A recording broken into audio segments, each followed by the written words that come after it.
Kraft presents The Great Gildersleeve.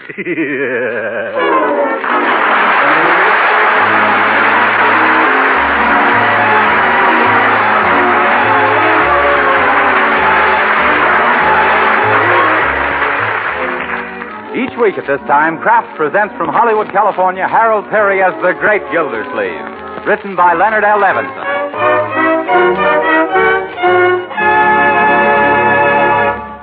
We'll hear from the Great Gildersleeve in just a moment. But first, here's something I'd certainly be puzzling about if I were a housewife these days, and that's the problem of how to serve my family all the wholesome, nutritious foods they need and still keep within my budget. Well, here's one way to help solve that problem, and it's a mighty pleasant way, too. Yes, for nourishment your family needs, and for flavor they're sure to like. Serve them delicious, economical Parquet margarine, made by Kraft. You see, Parquet margarine is a highly nutritious food that's one of the best sources of food energy. And to Parquet's natural, wholesome goodness, Kraft adds vitamin A, 9,000 units to every single pound. But rich food value isn't all. Important, too, is Parquet margarine's flavor, that delicate, appetizing taste that makes it the favorite of thousands of families, for table use, for seasoning, for baking, and for pan frying. Just one taste will tell you about Parquet's flavor. So why not try delicious Parquet margarine tomorrow? Yes, ask your dealer for Parquet, P-A-R-K-A-Y.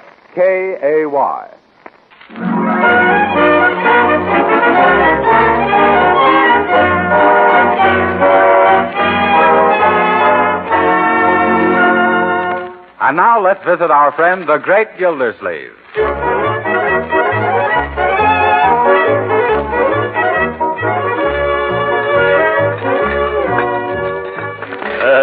Don't eat your luncheon so fast, Leroy. Yes, Leroy. Where do you think you're going in such a hurry? To a fire.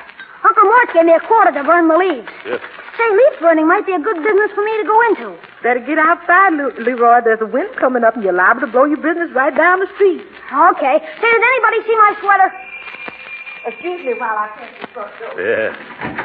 Hello, Bertie. Mr. Gildersleeve in? Yes, Mr. Will. He's just finishing lunch. Come on in, Judge. Thank you.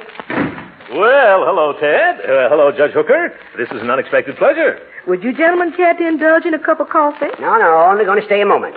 Mr. Wills and I have a little matter we want to discuss with you, Gildersleeve, in confidence. Oh, surely. Let's go into the library. Thank you. Well, Leroy, what are you looking for? My sweater. I left it here somewhere. Yes, on my moose head. That's no place for a sweater. I put it in your room. Thanks. Oh, hi, Judge Hooker. Hello, Ted. Now, Leroy. Say, who do you think's going to win the game tomorrow? Leroy, we've got some business to talk over. Now, please imitate a priority and make yourself scarce. 23 skidoo. 23 skidoo. Yes, scram. I get you. 23 skidoo. Must be a new kind of jive. Wait till I spring that one on the gang. Jive. Well, now that we're alone, let's get to the point. Yes, let's get right to the point, Judge. What is the point? Well, Ted tells me that you're interested in civic and municipal affairs. Yes, I am. It was Thomas Jefferson who said, or was it Benjamin Franklin? No, it was Thomas Jefferson who said, what did he say? Well, whatever it was, you can be sure it was right to the point, Judge. We've got an organization here in Summerfield, Gildersleeve, known as the CGA. Yeah? We strive to make our city a finer and cleaner place to live in, and now that you've become a resident of Summerfield, we want you as a member. Well, that's a great honor. I'm not sure that I deserve it, Judge. By the way, what is the CGA? The Clean Government Association, TP. Oh. I suggested that you were just the man to add the proper weight. Yeah? The proper weight in the right places. Right places, yeah. We want you to head the committee investigating conditions at our city jail. Oh, well, city jail, eh? Well, thanks. What's wrong down there? If I told you what's going on, it'd make your mustache curl. Yeah, the place can't hold on to its guests. What's the trouble? Poor service? No, prisoners keep escaping. Turnover is suspiciously high. Oh. We're getting ready to demand a cleanup. We want to get rid of the jailer. Everybody says he's made the place what it is. Yeah. Well, it sounds like he's created quite a stir. But we've got no evidence that we can put before the grand jury. Oh. We need the testimony of a reputable citizen who can gather the facts secretly. Well, now, how could we do that? One of our members offered to have himself arrested on some minor charge just so that he could get inside information. A splendid idea. Yeah, it would have been, except everybody knows him. The jailer and his gang would smell a rat. In fact, all our members are prominent, well-known citizens. Oh, that's too bad. Would have been a peachy plan. Well, if there was some good, substantial citizen who was new here in Summerfield... Yes, who wouldn't be recognized when he broke some petty law and landed in jail. Oh, that's right, a new man. A very excellent... Oh, no, you don't. I can see what's coming. I'm the guy you're leading up to. I won't do it. Pull your chin in, Gildersleeve. I'm disappointed in you. I thought you were going to be a useful citizen. But I don't like jails. What's wrong with them? I don't want to find out what's wrong with them. For one thing, they're too confining. They give me claustrophobia. Oh, poppycock. That's just your imagination. It is not. I've got claustrophobia so bad I can't even wear a double-breasted vest. But you're just the man we need. Where else can we find someone with your alertness and intelligence and daring? No place. Thanks for the compliment, Ted. I appreciate the honor, too. But no matter how thin you slice it, it's still 30 days in the clink. Oh, what's the use, Ted? He's all bull and bellow. No beef and brawn. No, look here, you. One more crack like that, and I'll fracture your skull with a hot marshmallow. Gildersleeve, you couldn't fracture a poached egg without getting winded. Why, you little legal linthead, I've got a good idea. Oh, you haven't had a good idea since you put on long pants. That settles it, Ted. Don't hold me back. I'm good. Gentlemen, please. This is a meeting about law and order. Well, just because he's the law, he can't order me around. I am not trying to order you around, Gildy old man. Oh, so now I'm an old man, am I? Stop acting like a baby. Yeah, I did. If you had any gumption, you'd help us clean up this town, Gildersleeve. It could lead to a long and honorable civic career. Yeah. Someday they'd put your statue in the park. Yeah? Who knows? Maybe they'd even name the park after you. Think of it. The Throckmorton P. Gildersleeve Memorial Park. Memorial Park? You quit burying me. I'm not dead yet. But this plan is foolproof, TP. The minute you have all the evidence, let us know, and Judge Hooker will get you out of jail with a writ of habeas corpus. Sure. You see? Oh, will you do it? What do you say, TP? Well, I didn't know about that, the habeas about that. Then you'll do it? Well, if I really can make this town a cleaner, finer place to live in, yes. Ooh, what am I saying? I knew he'd do it, Ted. Well, what's our first move? Gildy's got to get himself arrested for some minor offense. Now, let's see. What could he do? I know. Go downtown Gildersleeve and pick a fight with a policeman. Talk back. Make him mad. Sass him. Say, that's something I've always wanted to do. Sass a cop. This is going to be fun. Yeah, maybe. Better pick a small cop. Oh, yeah. Well, if everything's settled, I'll drive you home, Judge. All right now, boys. And don't forget, Hooker, when I give the CGA the SOS, you get me out PDQ.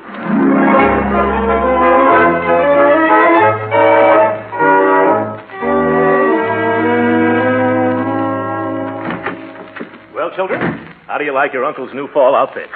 Why, Uncle Mort, you look like a tramp. Yeah, what's the idea of the dark glasses? I'm going downtown to have myself arrested. What's the matter? Lose a bet on the Dodgers? No, Leroy. I'm only doing this to help make Summerfield a finer, cleaner place to live in. Not going to jail? Yes. Now, don't tell a soul, but I'm going there to investigate conditions for the Clean Government Association. Oh, I didn't understand. Oh, don't you get it, sis? Unc's something like a G-man. Yeah. Oh, boy, wait till I tell the gang. Leroy, if one word leaks out about this, I'll be thrown right out of jail. Oh, gee, Unc, I wouldn't want that to happen. Yeah. I'll keep quiet. But I still don't understand why you're wearing those terrible-looking old clothes. Yeah, boy, is that a corny outfit. It's a disguise, Leroy. Do you like it? It's an old sack suit. Sack suit, huh? Looks like I forgot to take out the potatoes. Yeah. Well, it's 7 or 8 years old, Leroy. I wonder if suits fitted tighter then or if I've expanded. You shouldn't wear those pants, Uncle Mort. Huh? You can't stand up in jail all the time. Excuse me, Miss Marge. Who that man? What you want with these children? Go away, you tramp. Take it easy, Bertie. It's me, Mr. Gildersleeve. You sure? Why, of course. Well, you done frightened me from here to Christmas. What you doing dressed up like a scarecrow, only not so skinny? Well, Bertie, the truth of the matter is... Oh, don't tell her, Uncle Mort. You know how women are. They can't keep a secret. Yeah. She'll be telling it all around town before you even get to jail. Jail? Who's going to jail? You, Mr. Gildersleeve? What for you going to the pokey? Pokey? What did I I tell you, she's starting to broadcast already. Leroy, you spill the beans yourself. What beans? Now, what's going on around here? Oh, Margie will explain to you later, Bertie. And meanwhile, if you just keep quiet and don't mention this to anybody, I'll be able to get in jail without any trouble. You will? Yes. Well, there's a lot of things I could say at this point, but I'm just going to keep my mouth shut. Oh, run along, Bertie. I'll try to explain to you later on. If I ever find out myself. Yeah. Okay, but I got a feeling in my bones, and it ain't rheumatism. Yeah. Well, what do you think, children? Do I look shabby enough? Sure, you look pretty good. That is pretty bad, pretty good. Don't you think so, Marge? Well, I don't know. There's something that doesn't quite fit in with the rest. Oh, yes, your mustache. That's it. Now, see here, Marjorie. I'm not going to shave off my mustache, even if it means I won't be able to get into that jail. Oh, you needn't shave it. Just trim it a little so it won't look so dapper. No. Yes, now come on. Here's a pair of manicure. Nothing doing, Marjorie. Don't you Here we dare touch a hair. Hold his head, Leroy. Okay, sis. Hold still, Unc. Oh, Leroy, stop that. Quit. Cut it out, children. Unc. Hold on. It's taken me years to stop, Marjorie. You'll ruin the shape. Hold still, Unc. Stop it. Leave my mustache alone. Oh, that's my nose you're trimming.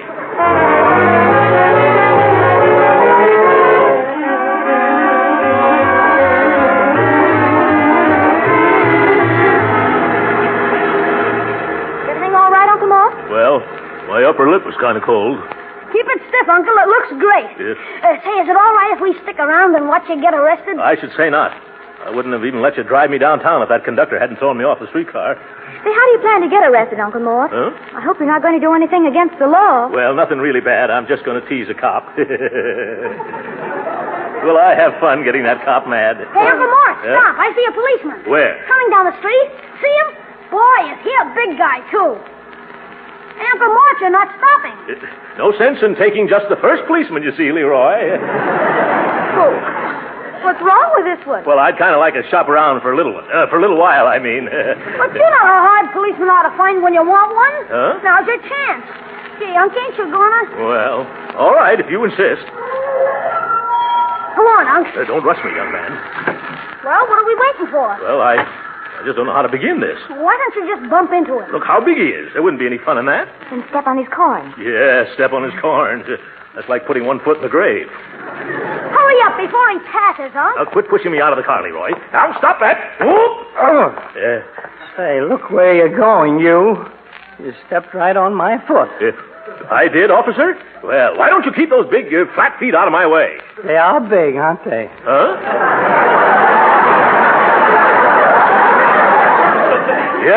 Yes, they are big. And clumsy, too. That's true. You know, I have the worst time with them, especially when I dance. I'm not interested in your waltzing dogs. Now, out of my way before I get tough. Oh, don't shout. I've got a splitting headache as it is. Oh, you have? I'll shout if I want to. Yes, by George, and I'd like to see you stop me. Now, really, mister, if you're going to create a disturbance, I'm not going to stand here and take it. You're not, eh? What are you going to do? I'm going home to bed. Oh! Wait a minute, aren't you going to arrest me? Oh, no. As a citizen and taxpayer, I insist on being arrested. Well, in that case, you better find a policeman. Yeah. Aren't you a policeman? Don't tell a soul, but I'm just getting home from a masquerade ball. Oh!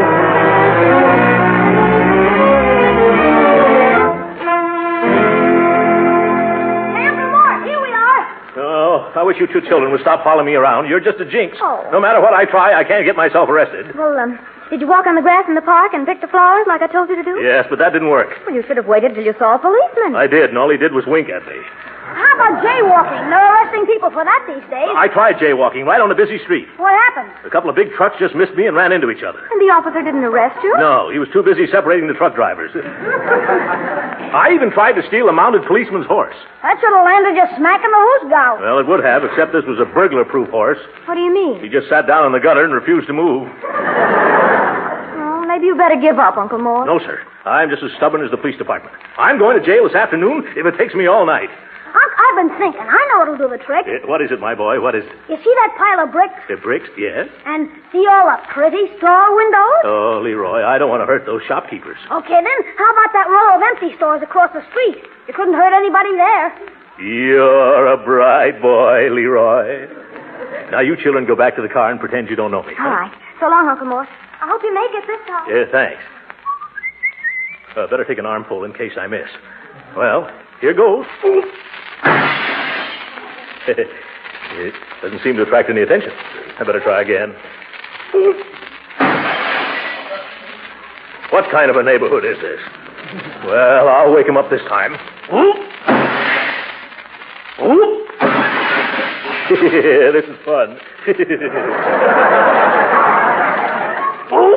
Stop, Uncle Mort. Stop. What's wrong, Marjorie? Look at the signs in those windows you broke. Signs? Where? Oh, yes.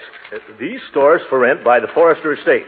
Throckmorton P. Gildersleeve, agent. Oh, my.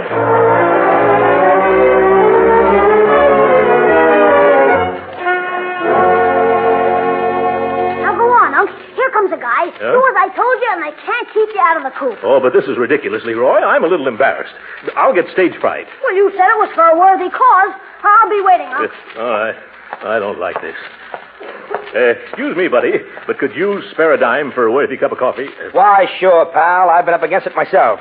Here's a quarter. Oh. That's all right. Keep it up. Sooner or later, somebody's going to complain to the cop on the corner. Oh, to think. A Gildersleeve hustling handouts on the highway.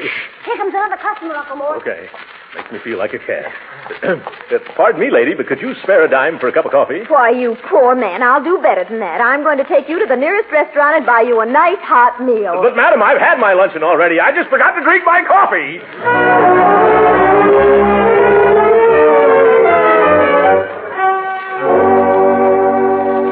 No, Leroy, I simply refuse to ask another person for another dime for another cup of coffee.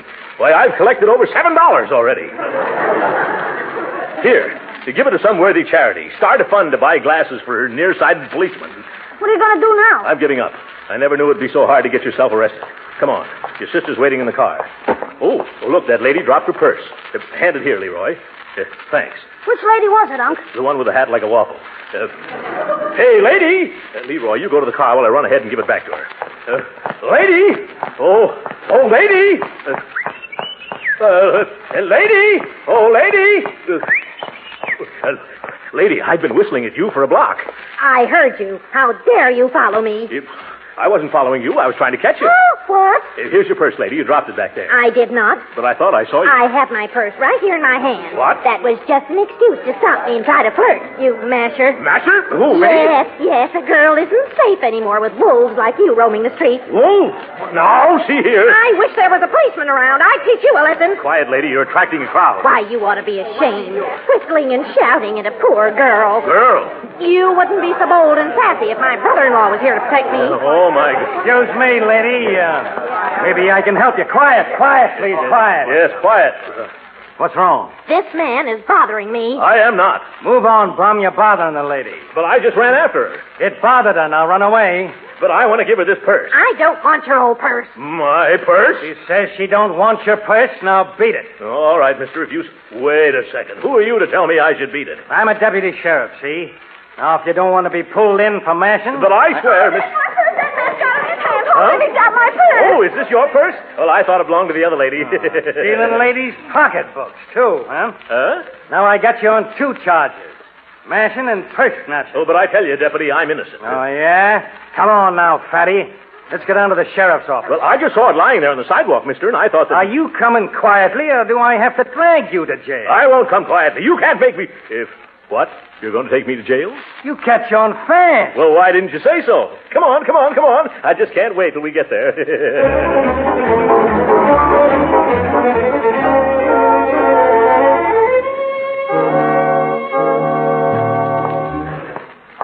In here, fatso. If that's so. Come on, step in there. You think I'm going to carry you across the threshold? No. I'll walk. Hey, Spud, you got a roommate. Show this guy the ropes. Sure. Well, make yourself at home, Bunky. What's your name? Gildersleeve. Throckmorton P. Gildersleeve. Boy, did you pick yourself a phony moniker. What? Nobody'd ever believe that one. But I assure you, sir, that's my name. Look here, Spud. I don't want to stay around here a moment longer than I have to. Who does? How's the chances of getting out? I don't know. You got a good lawyer? No. I mean, how's chances of escaping? You mean take it on the lam? Well, if you want to be technical, yes. Not a chance in the world, Bunky. This joint is airtight. Shh. But I've heard otherwise. Yeah, sure, so did I. But I'm still here. What? Why, I bet I tried everything. And I know all the tricks. You do? Yeah. That's why I'm here. Oh. On account of busting out of all the other joints. But I was told that lots of you robber chaps got free. Then somebody gave you a bum steer, pal. Huh? Why, this is the place that gave him the idea for Alcatraz. Oh, my goodness. Nobody's ever cracked this jug. Oh, I can hardly believe that. Oh, no? Huh? Well, I'll show you. Hey, deputy. Oh. Yeah? What is it, Spud? Anybody ever escape out of this cooler? No, nobody's ever escaped out of this cooler. Oh. Hey, Gildersleeve. Yes, sir? You got visitors. Oh, thank you. Come on. A fine mess Judge Hooker and Ted have gotten me into. The hot cooler. Hello, children. Are you all right, Uncle? Gee, you made it after all, didn't you, Unc? How did you manage to do it? Oh, it's a long story, Marjorie. Remind me to tell it to you some cold winter night when we've got nothing better to do. Now, I want you to get a hold of Ted and Judge Hooker. Yes? Tell them that their information was all wrong. Nobody's ever escaped out of this cooler. You mean you've just been wasting your time? That's it exactly, Leroy. Now, you tell them to get me out of this rabbit hutch quick like a bunny.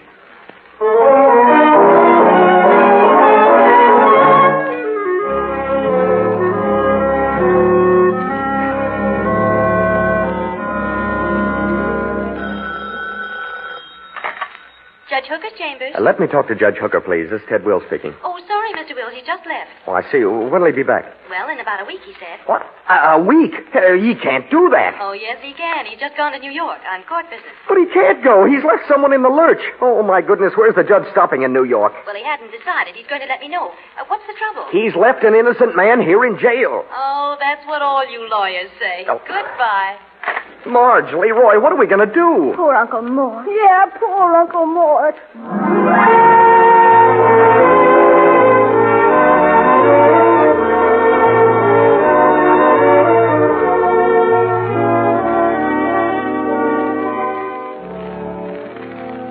Darling, you and I know the reason why I'm going to get out of this jail by and by. Oh, stop it, Throckmorton, stop it. That's all you've been doing all day long. What are you so cheerful about? You'll soon see, Spud. I'll be out of here quicker than you can walk across this cell. Yeah, well, cut out that singing. I'm punished enough without that. I can't help it. I'm so happy about leaving this place, I've just got to sing. Darling, you and I know... Hey, Gildersleeve. Huh? You got a visitor. Oh, you see, Spud? What did I tell you? Thank you, Deputy. Darling, you and I know the reason why I'm such a happy guy. Oh, well, hello, Bertie. I'm glad to see you. Where is everybody? They was afraid to come down, Mr. Gildersleeve. Afraid? What were they afraid of? Afraid of you. They sent me down to break the bad news. What bad news? Judge Hooker done forgot all about you and went to New York for a week. What? Yes, sir. I told you something bad was going to happen. He can't do this to me. Bertie, did you ring me a habeas corpus? I'm sorry, Mr. Gildersleeve. All I brought you was a roast chicken. I don't want a roast chicken. Hey, I do want a roast chicken. Where is it? The man at the door, he done took it away from me. Why, that petty chiseler. But I don't think he's going to enjoy eating it. Why not? I stuffed it with some little sauce, some fries, and a little gun.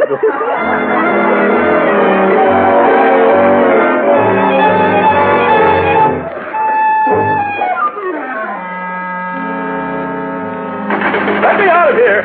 You can't keep me in here. It's against the law. Throckmorton, if you don't shut up, the warden's going to send you to solitary. Let him send me to any place, as long as it's out of here. You know, you're the screwiest cellmate I ever roomed with, Bunky. Yeah? The other prisoners are circulating a petition demanding your removal. Oh.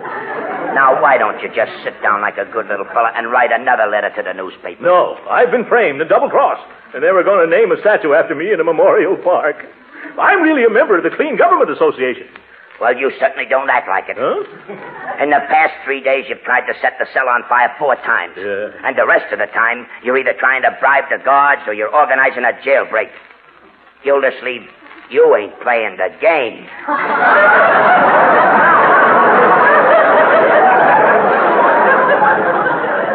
I don't want to play any games. I just want to play the anvil chorus on a certain judge's head with a baseball bat. All right, Gildersleeve, get your things. You're leaving. Leaving? I am? Oh, I can hardly believe that. Oh, this makes me very happy. That makes it unanimous. Oh, goodbye, Spud. Try to keep out of mischief from now on, Spud. Well, goodbye, boys. Behave yourselves. Yeah, glad to, Bum. Uncle Mort, you're free. Oh, hello, children. Hello, Ted. Hello, Hooker. Hello. Well, it took you long enough to get me out of here. Now, Gildy, it was all a mistake. Let's not discuss it here. Shall we go? Yes. But first, I want to ask you two great civic leaders a question. Where did you get your phony information? From a fortune teller? It wasn't phony. And why did you have to yell your head off about our investigation? It's all over town now. What difference does that make now, Hooker? There's nothing to prosecute here. The jail is escape-proof. I found that out.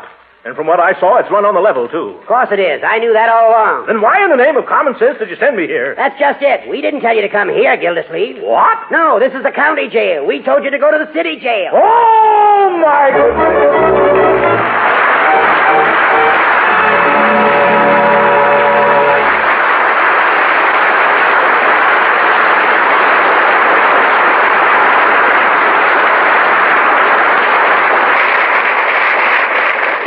The Great Gildersleeve will be with us again in a few minutes. But right now, I wonder how many of you housewives baked a cake or some cookies yesterday for your Sunday dinner today. A lot of you did, I'm sure, because there's just nothing like that real home-baked flavor. Well, here's a hint for the next time you bake. For luscious extra flavor in cookies, cakes, or pastries, use delicious Parquet margarine for the shortening. You see, Parquet margarine is a genuine flavor shortening, not just a bland, tasteless fat. Yes, the same delicious flavor that makes Parquet grand for table use makes it marvelous for baking, too. And that's why so many women also use Parquet margarine for seasoning hot vegetables and for pan frying. But whether you use Parquet margarine at the table, for seasoning, for baking, or for pan frying, you're adding valuable nourishment to your family's diet. And every pound of Parquet contains 9,000 units of vitamin A. And remember, good as Parquet tastes and nourishing as it is, Parquet is so economical, you can use all you want. So why not join the thousands of Parquet users and order a pound or two tomorrow? Just ask for Parquet, P-A-R-K-A-Y. It's the margarine that's made by Kraft.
Hello?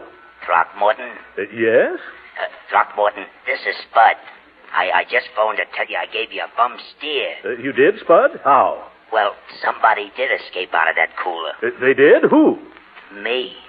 So long, Throcky. Spud, you're not playing the game.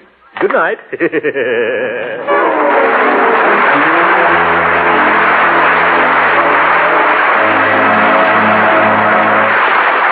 Original music heard on this program was composed and conducted by William Randolph. This is Jim Bannon speaking for the Kraft Cheese Company and inviting you to be with us again next week at the same time for the further adventures of the Great Gildersleeve. This is the National Broadcasting Company.